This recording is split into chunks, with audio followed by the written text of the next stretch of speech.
ഒരു ദിവസം പോലും ചോറ് വെക്കാത്ത ഒരു വീടും ഉണ്ടാവില്ല. അപ്പൊ അതിൽ നിന്ന് 2 കപ്പ് ചോറ് എടുത്തിട്ട് ഒരു മിക്സി ജാറിലേക്ക് ഇട്ട് കൊടുക്കാം. എന്നിട്ട് 1 കപ്പ് വെള്ളം ഒഴിച്ച് ഇതുപോലെ നല്ല പോലെ ഒന്ന് അരച്ചെടുക്കാം കേട്ടോ.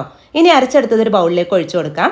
എന്നിട്ട് വേറൊരു ബൗളിൽ 3 ടേബിൾ സ്പൂൺ കോൺഫ്ലോർ ഇട്ട് കൊടുത്ത് അതിലേക്ക് 1/4 കപ്പ് വെള്ളം ഒഴിച്ച് ഒട്ടും കട്ടകളില്ലാതെ ഒന്ന് മിക്സ് ചെയ്തെടുക്കുന്നുണ്ട്.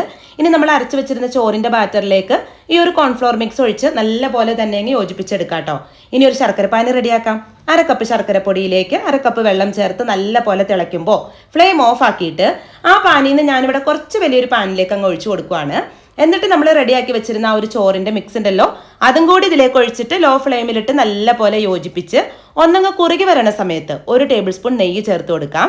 എന്നിട്ട് വീണ്ടും മിക്സ് ചെയ്ത് കൊടുക്കാം. പെട്ടെന്ന് തന്നെ നല്ല പോലെ കുറുകി വരും കേട്ടോ. എന്നിട്ട് പാനിൽ നിന്നൊക്കെ വിട്ട് വരണ ആ ഒരു സ്റ്റേജിൽ 1 ടീസ്പൂൺ ഏലക്കാപ്പൊടിയും 1 ടേബിൾ സ്പൂൺ നെയ്യും കൂടി ഒഴിച്ച് വീണ്ടും നല്ല പോലെ യോജിപ്പിച്ചിട്ട് നെയ്യൊക്കെ തടവിയ ഒരു ട്രേയിലേക്ക് അങ്ങ് മാറ്റി കൊടുക്കാം.